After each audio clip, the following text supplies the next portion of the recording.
ربیع الاول کا پہلا اتوار جس گھر میں یہ صورت ایک بار پڑھی ہی جائے گی وہ گھر اسی سال ارب پتی بنے گا۔ یہ موقع پھر سال بعد ملنا ہے، جلدی کر لو۔ بسم اللہ الرحمن الرحیم۔ محترم ناظرین،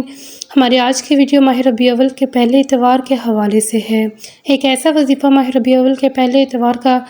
بتانے جا رہی ہوں کہ جو شخص اس کو پڑھ لیتا ہے اللہ تعالیٰ اس گھر کو اور اس کے گھر کے تمام افراد کو، تمام لوگوں کو مالا مال کر دیتا ہے۔ اور یہ سورہ جو شخص ماہ ربیع الاول کے پہلے اتوار کو اپنے گھر میں پڑھے گا اللہ تعالیٰ اس گھر والوں کے پورے سال کے لیے رزق کا انتظام فرما دیتا ہے، اور اس عمل کی برکت سے ہر پریشانی کا خاتمہ ہو جاتا ہے، تنگ دستی کا خاتمہ ہو جاتا ہے۔ اگر کوئی شخص مقروض ہے قرض سے نجات مل جاتی ہے۔ اگر کسی شخص کی اس کے علاوہ کوئی اور حاجت ہے اس کی تصور سے پڑھے تو اللہ تعالیٰ اس مقصد کے اندر اس بندے کو کامیاب عطا فرما دیں گے۔ نہایت قیمتی عمل دے رہی ہوں، یہ آپ کو دوبارہ 1 سال کے بعد موقع ملتا ہے، اور یہ عمل آپ کو ایسا دے رہی ہوں کہ جو تیر ہدف ہے، اور اس عمل کی برکتیں پورا سال رہتی ہیں۔ اور اس لیے اس قیمتی عمل کو جاننے کے لیے آپ اس ویڈیو کو اول سے لے کر آخر تک مکمل دیکھیے گا، کیونکہ یہ موقع زندگی میں بار بار نہیں ملتا۔ اگر اللہ نے دیا ہے تو دوبارہ اگلے سال ہی اس کو آپ کی یہ برکتیں نصیب ہوں گی۔ بس آپ اس عمل کو اپنی ڈائری میں لکھ کر رکھ لیں، اور ہر سال جب ماہ ربیع الاول کا پہلا اتوار آئے آپ اس اتوار کو اس سورت کو صرف ایک بار پڑھے اپنے گھر میں پڑھ لیا کریں۔ جو ترتیب، جو طریقہ کار میں آپ کو بتاؤں اس کے مطابق آپ لکھ کر رکھ لیں، اور ہر سال اس عمل کو کرتے رہیں۔ پورا سال کسی اور عمل کرنے کی بھی ضرورت نہیں پڑے گی۔ وہ دوست احباب جن کے کسی کام کے اندر کوئی بھی کسی بھی قسم کی رکاوٹ ہے، جو بڑے بڑے وظائف سے حل نہیں ہوا، یا وہ دوست احباب جو ڈاکٹروں سے مایوس ہو چکے ہیں اور بیماریاں ان کے گھر میں آ چکی ہیں، ہم جانے کا نام نہیں لیتی، تو ان دوست احباب سے گزارش ہے کہ اس عمل کو ایک مرتبہ ضرور آزما لیں، کیونکہ ایک دن کا عمل ہے اور ربیع الاول کے پہلے اتوار کو کرنا ہے۔ اور اس ربیع الاول کے ہر دن کی اتنی فضیلت ہے کہ حضور پاک صلی اللہ علیہ وسلم نے خود ارشاد فرمایا کہ جب ربیع الاول کا کوئی بھی دن آتا ہو تو فرشتے مسجد کے دروازے پر کھڑے ہو جاتے ہیں، اور وہ پہلے آنے والوں کو پہلے لکھتے ہیں اور بعد میں آنے والوں کو بعد میں لکھتے ہیں۔ جیسے جیسے جو شخص مسجد میں آتا رہتا ہے اس کے مطابق اس کا نام لکھا جاتا ہے۔ اس لیے دوستوں کے حضور صلی اللہ علیہ وسلم نے فرمایا جو پہلے آتا ہے مسجد کے اندر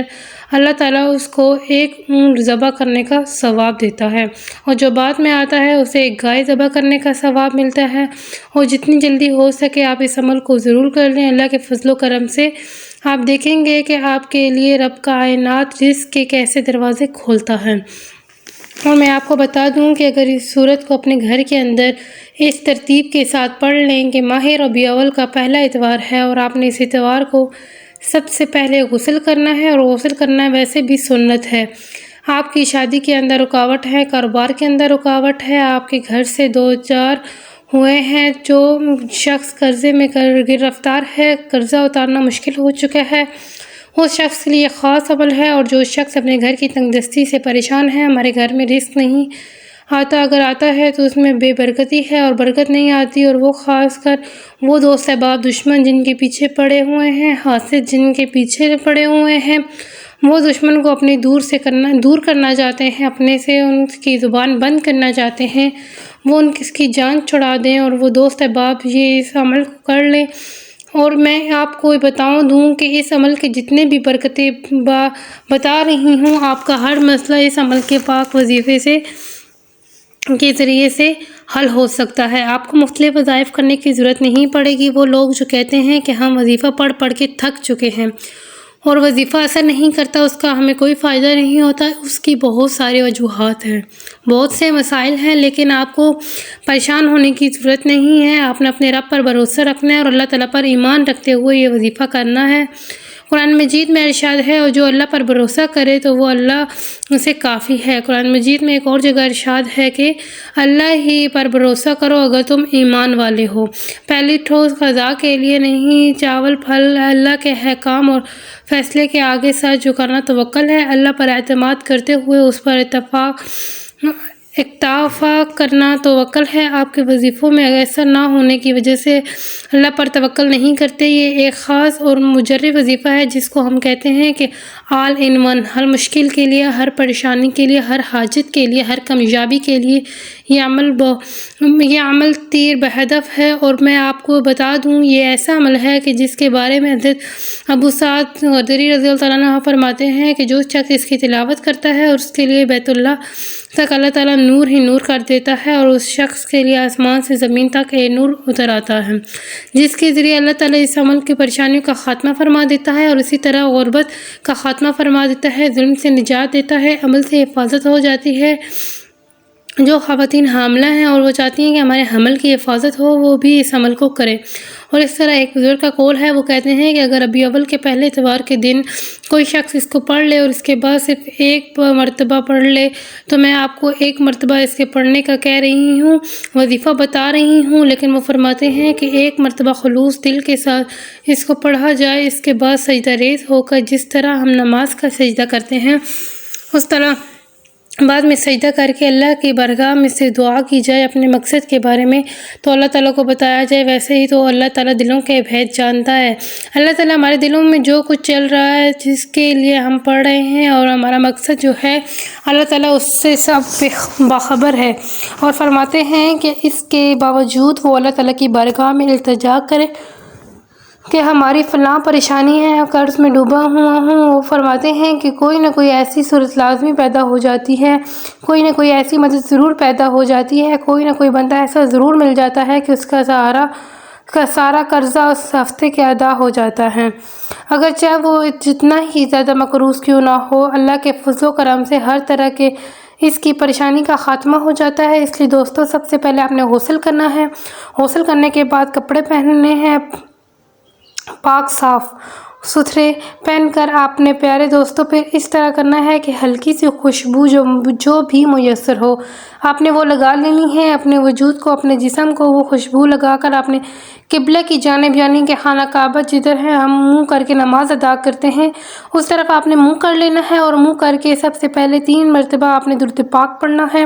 ایک بار ثواب کی نیت سے میرے ساتھ بھی پڑھ لیں۔ اللہم صلی علی محمد وعلی آل محمد کما صلیت علی ابراہیم وعلی آل ابراہیم انک حمید مجید۔ اللہم بارک علی محمد وعلی آل محمد کما بارکت علی ابراہیم وعلی آل ابراہیم انک حمید مجید۔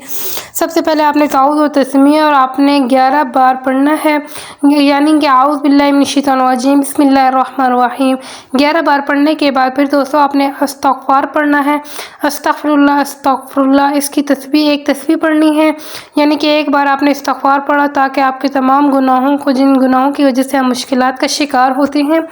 پریشانیوں کا شکار ہوتے ہیں، لازمی نہیں ہوتا کہ کوئی بندہ ہمارے اوپر جادو کروائے، بندش کروائے تو پھر ہی ہمارے معاملات خراب ہوں۔ کبھی بھی مایوس ہوتا ہے یا کچھ بھی ہوتا ہے، ہم نے جو بھی گناہ کیے ہوتے ہیں ان گناہوں کی وجہ سے ہم کسی نہ کسی مشکل کا شکار ہو جاتے ہیں، کسی نہ کسی پریشانی کا شکار ہو جاتے ہیں، وہ ہمارے گناہوں کا وبال ہمارے اوپر آ رہا ہوتا ہے۔ اس لیے جب آپ سب سے پہلے یہ کام کریں گے جو میں آپ کو بتا رہی ہوں تو انشاءاللہ آپ کے وظیفے کے اندر مزید تاثیر اور طاقت بھی ملے گی، اللہ تعالیٰ آپ کو کامیابی بھی عطا فرمائے گا، کیونکہ یہ ایسی صورت ہے کہ حضرت برا بن عازب بتاتے ہیں کہ حضور علیہ السلام کے دور کے اندر ایک صحابی نے اپنے گھر کے اندر پڑھی، اور جب کسی صورت کی بلند آواز سے اس کے گھر کے اندر تلاوت کی گئی تو اس کے گھر کے اندر ایک گھوڑا بندھا ہوا تھا، اور جب اس نے اس صورت کی تلاوت کو سنا تو وہ جھوم اٹھا اور خوش ہونے لگا اور اپنے پیر اور گردن کو ہلانے لگا، اور یہاں تک کہ ایک بادل اس کے گھر پر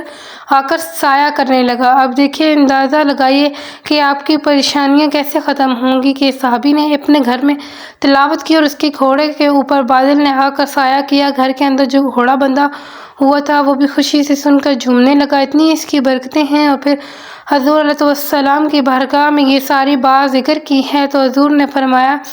یہ ایسی صورت ہے کہ اس کے پڑھتے ہی اللہ کی طرف سے سکون اترتا ہے، اور اللہ تعالیٰ اس بندے پر ایسا کرم فرماتا ہے کہ اسے سکون والی زندگی میسر ہو جاتی ہے، مشکلات سے نکل جاتا ہے۔ اس لیے دوستو آپ نے اس سورہ کو ربیع الاول کے پہلے اتوار کو ظہر سے لے کر عصر کی نماز تک آپ نے کسی بھی وقت اس کو تلاوت کرنے، یا اس کو رات کو عشاء کے بعد بھی آپ کر سکتے ہیں، تو یہ آپ کے لیے سب سے زیادہ اچھا ٹائم ہے اگر آپ عشاء کے بعد بھی پڑھتے ہیں۔ انشاءاللہ آپ کی روزی کے اندر بے پناہ برکت ہوگی، بے پناہ اضافہ ہوگا، بے حد اضافہ ہوگا، اور غربت ہمیشہ کے لیے ختم ہو جائے گی۔ اگر آپ مقروض ہیں تو ہمیشہ کے لیے قرض سے آپ کو نجات مل جائے گی، اور اگر آپ جن نصیب کی کسی بھی بھوت کا شکار ہیں، انشاءاللہ آپ ہمیشہ کے لیے اس کے حملے سے محفوظ ہو جائیں گے۔ اور اس سورہ کو سورہ کہف کہا جاتا ہے، اور 15ویں سپارے کے اندر موجود ہے۔ گھر کے اندر کوئی بھی فرد پڑھا لکھا ہے، اس کو کہیں گے کہ اس کی ایک مرتبہ تلاوت کرتے ہوئے 2-3 لوگ مل کر بھی اس کو ایک بار پڑھ سکتے ہیں۔ ایک بندہ بھی اس کو پڑھ لے، اس کے بعد دعا کریں، انشاءاللہ دیکھنا رب کیسے رنگ آپ کو لگاتا ہے اور آپ کی کیسے مشکل